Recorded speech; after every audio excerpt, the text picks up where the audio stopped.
WisconsinEye's Campaign 2024 programming is sponsored by Wisconsin Counties Association, Nicolet National Bank, Wisconsin Hospital Association, Operating Engineers Local 139,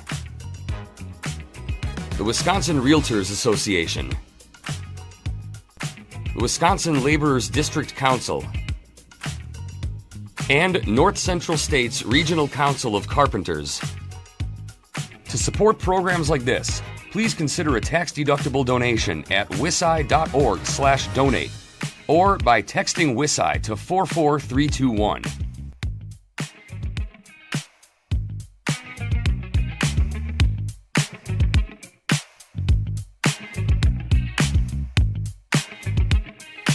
Christian Phelps of Eau Claire is the Democratic candidate in the 93rd Assembly District. The election is November 5th. Christian Phelps, welcome to WisconsinEye. Thank you very much. So why are you running for this office? What's your campaign's key message? The reason that I'm running is because I have been in the community organizing and activist space for a long time, and I've seen a pattern over and over and over throughout the course of my life, which is that we are really good in this community at standing up for each other. We believe in the public. We believe in the Chippewa Valley. We put democracy into action at the local level in the Chippewa Valley and across Wisconsin. And over and over and over, I've seen the gerrymandered Republican legislature in Madison be the obstacle to us getting the things that we actually need, want, deserve, and demand. So I was almost 18 when Governor Walker took office and introduced Act 10. We saw protests against that here in Eau Claire and in Madison, multi-generational protests, and it passed anyway. And then he and his Republican colleagues drew maps to advantage themselves, and that's how we've been governed with heavy, deep red Republican majorities in the legislature since then. And I just turned 31. And when I saw that the new legislative maps are fairer, that they actually are much more reflective of what our communities look like, and the 93rd is both urban and rural, the way that a district in the Chippewa Valley should be. And I saw that we have an opportunity to put somebody new into these seats for the first time in 14 years. After all of my time as a special ed paraprofessional, as a journalist, as a communications director at a nonprofit called Wisconsin Public Education Network, and advocating on issues related to our community, and seeing that legislature be the problem, I realized we're going to regret it if we don't take that opportunity after 14 years for what it is and put in a new generation and a new perspective and somebody with community organizing experience that can reinvest. So if you're elected, what's an example of a bill that's a priority for you to introduce? My background is public education, as I alluded to, and I'm really concerned and disturbed by the way that Wisconsin has disinvested in children over the course of my life, essentially. And so one of my top priorities is filling the special education funding gap. There's a huge gap in public schools across the state, about $1.25 billion of unreimbursed special ed services in public schools. Filling that gap is something that would only take a fraction of the current surplus, and it would free up so many funds for the general use in public schools across Wisconsin. It would make a lot of the referendums we're seeing obsolete, and it would just improve services. It would give the kids who need the most closer to the resources that they actually need and deserve. So that's probably my number one priority. So perhaps you've already answered this question then. State's projected to have more than a $4 billion surplus in the next biennial budget. What would be your top two priorities for use of that surplus funding? It's not just special education, it's education across the board from cradle to college. I think it would be extending child care counts and improving child care access.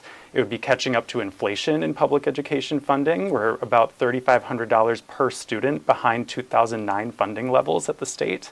And it would be reinvesting in the Universities of Wisconsin system. I think that without a strong and robust public education sort of foundation in our communities, it's hard for us to envision our future. I think we're really proud of young people in public education and educators in our community. And given that that's my background and my area of expertise, I want to see the surplus used responsibly to reinvest in that area. What about tax cuts or tax reform? Is that at all part of your platform?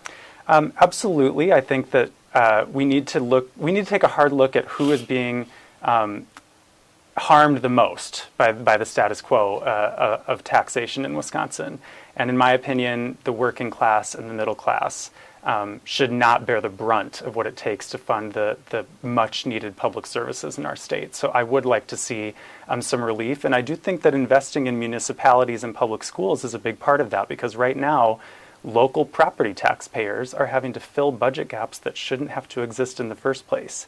The funding is there, as you've talked about with that surplus, but it's just sitting around in Madison. It's not helping anybody at the local level when it's just sitting around in surplus funds like that. And local property taxes are going up and up and up across the Chippewa Valley. I hear a lot about it when I talk to voters and constituents.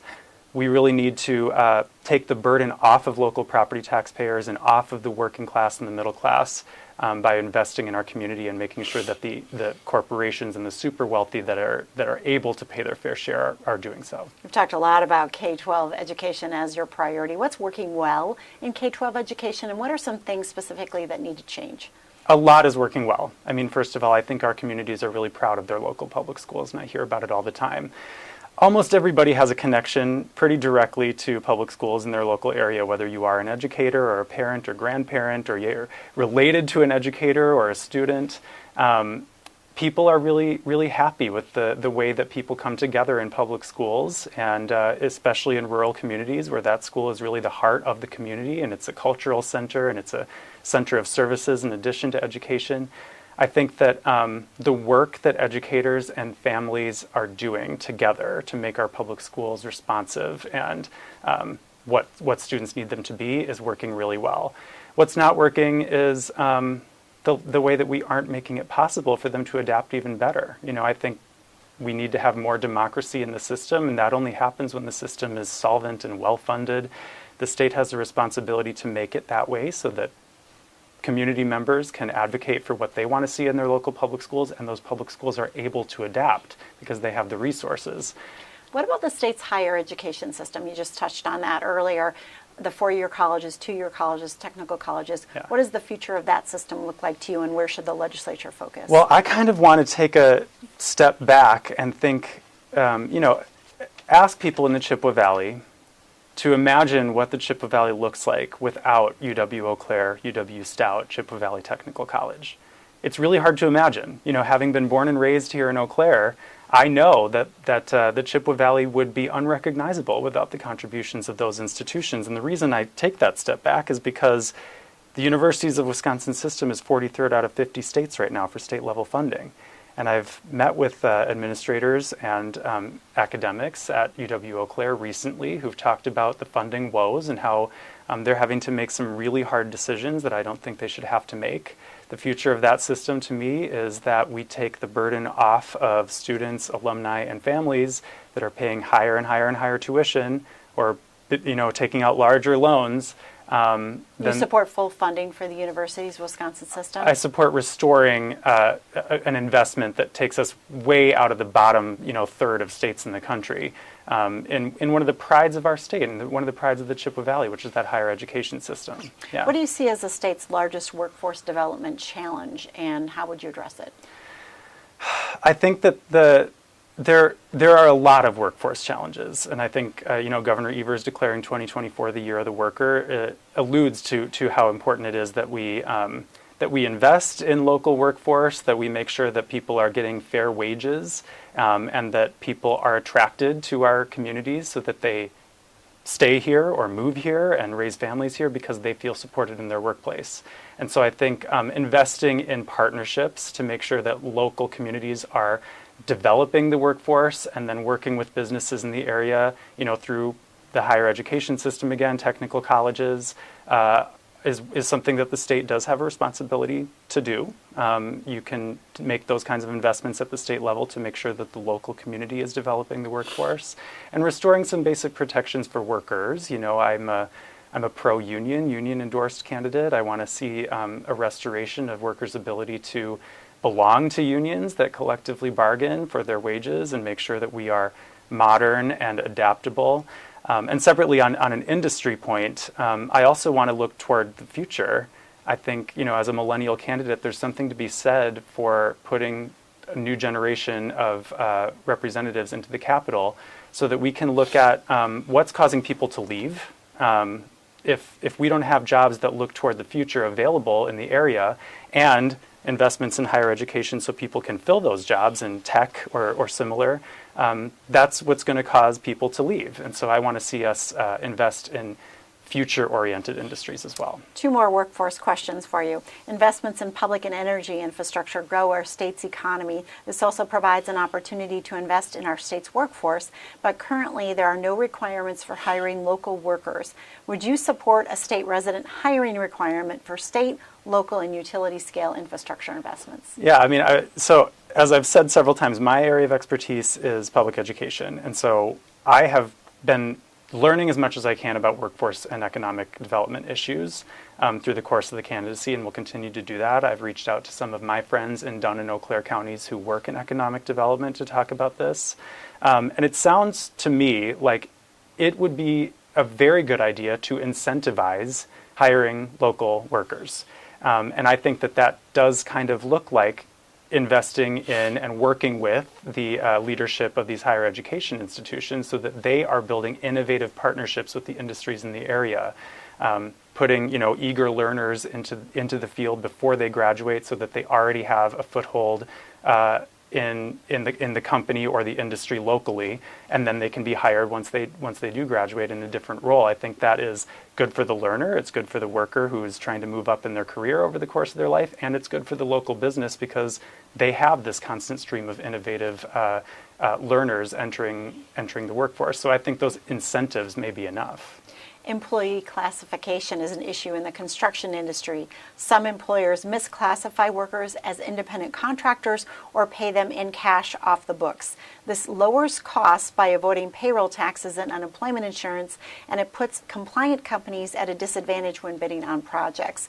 Plus, misclassified workers may be denied minimum wage protections or overtime pay. Are you aware of this issue and what should be done about it? Yeah, I think it's a huge issue, and I think that for one thing, the Walker administration and Republican colleagues of Governor Walker in the legislature really loosened some of the restrictions or some of the requirements, protections. Yeah, exactly for the workforce, and I'd like to see those restored the way that companies and corporations were prioritized over the worker in the Walker administration. That hasn't been fully crawled back yet, and some of it is just restoring some of those protections.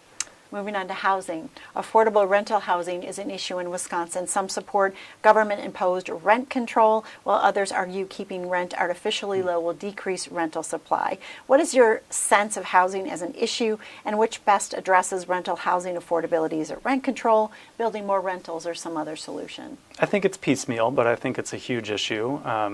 Again, I mean, there's something to be said for the fact that I come from the generation that's waiting much, much, much longer than our parents' and grandparents' generations had to wait in order to even consider being able to afford buying a house. We're falling behind on rent, and that's to say nothing of the ballooning homelessness crisis. So let's treat it like the crisis that it is. I'm a renter here in the Chippewa Valley, and I think that restoring, again, some of the protections for tenants that have been crawled back in Wisconsin would be a good place to start.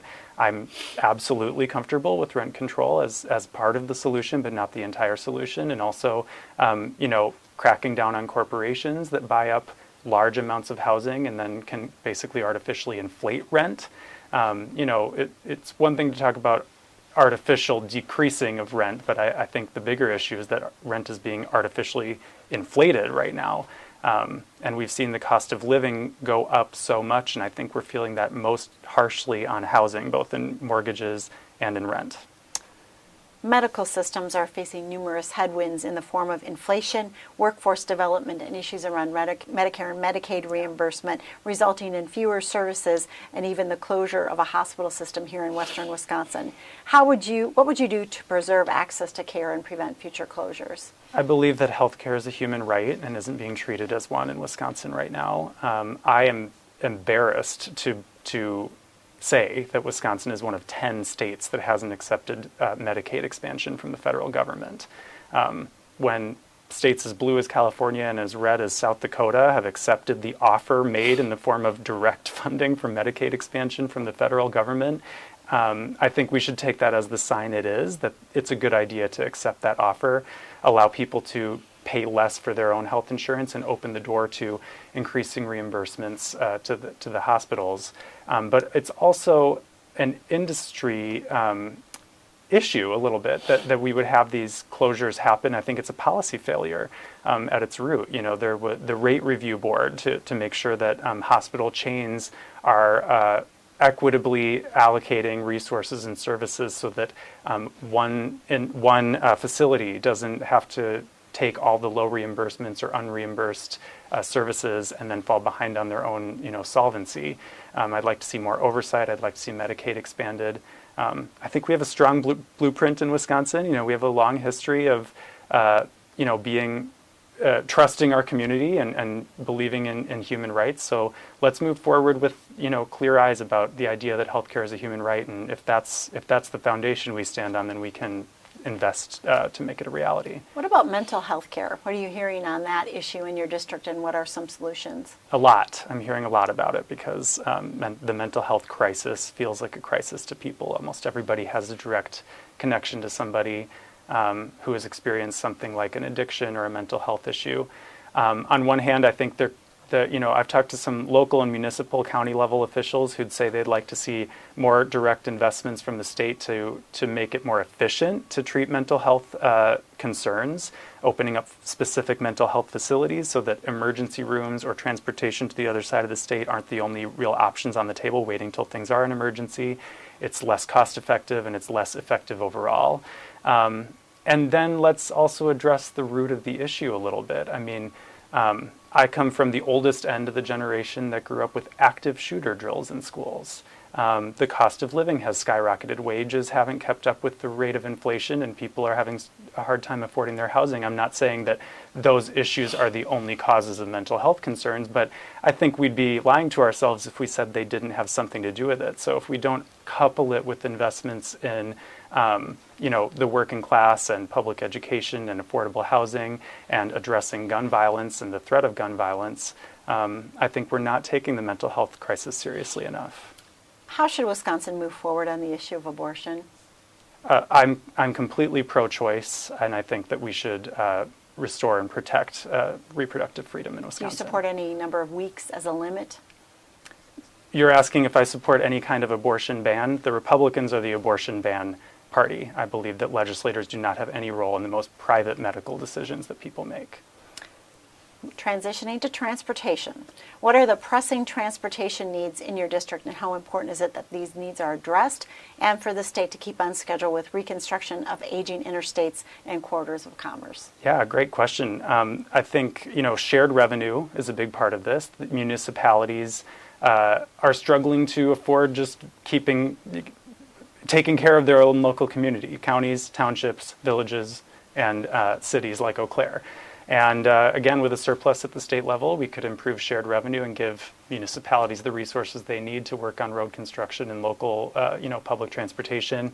I have signed a pledge to authorize regional transit authorities across Wisconsin so that we can have more public transportation. And, I think that's also an environmental issue in addition to a transportation issue, accessing things like your workplace and your place of education, your doctor's office if you don't have access to a car right now. It's also a great way to invest in making sure that we take care of the environment for generations ahead by having fewer cars on the road and more public transportation. That's a long-term project, obviously. PFAS and other water contaminants are a concern for a growing number of Wisconsinites. Do you see this as an important issue, and how would you propose to address it? Yeah, it's a very important issue, of course, and I think, again, shared revenue is part of that. Small rural communities in the 93rd are, particularly struggling when you go to village boards and town boards, and they have to make difficult decisions about how to just maintain investments in their local community. Here in the city of Eau Claire, I went to the groundbreaking of the PFAS water treatment removal facility that's being built. That is extremely expensive, but it's also extremely important because we have dangerous chemicals in our water, and I think, again, safe drinking water is a human right. So if the state could pull more of its weight and share more revenue with municipalities, that might help them clean up those chemicals. But of course, before all that, most importantly, there's funding that's already been allocated to address this issue that hasn't been released yet. I think step one is releasing those funds. Final two questions. How would you describe the leading differences between you and your opponent? I'm entirely focused on policy solutions, and I think that I have followed state budgets professionally and personally for several cycles, and what I'm doing is running a campaign that is focused on the policies that we can get done that reinvest in the public, bring resources back to the Chippewa Valley, and make sure that everybody has the full freedom to thrive in our communities. I have talked about all the policy solutions that I've already considered. I have discussed with voters throughout the spring, summer, and fall now what policy solutions they'd like to see. I've pointed out the ways that the gerrymandered legislature has stopped some of the most common sense policies from being enacted. And I'm on the record about where my values are, where I stand, and what policies I think can get us there. Final question. Let's say this fall you get elected and you get this magic wand you can use in the state capitol to resolve one issue in a way that brings all parties, all people together. What's the issue? Oh man, that's magic wand questions are, for a policy wonk like me, tricky sometimes, but I guess I would say that I'd like to see us unite around the idea that there should not be children in poverty in our communities. And so that means investing in childcare, making sure that children are fed, making sure they're housed, making sure they're educated. If I could wave a magic wand and sort of give everybody permission to take that big step back and agree there should be no such thing as a child in poverty in our communities, I think we would see a really responsible, we'd see legislators from across the spectrum take a really hard look and a responsible look at where our resources are going and how we can invest them in children. Well, thank you, Christian Phelps of Eau Claire, the Democratic candidate for the 93rd Assembly District. The election is November 5th. Christian Phelps, thank you for talking with WisconsinEye. Thank you so much.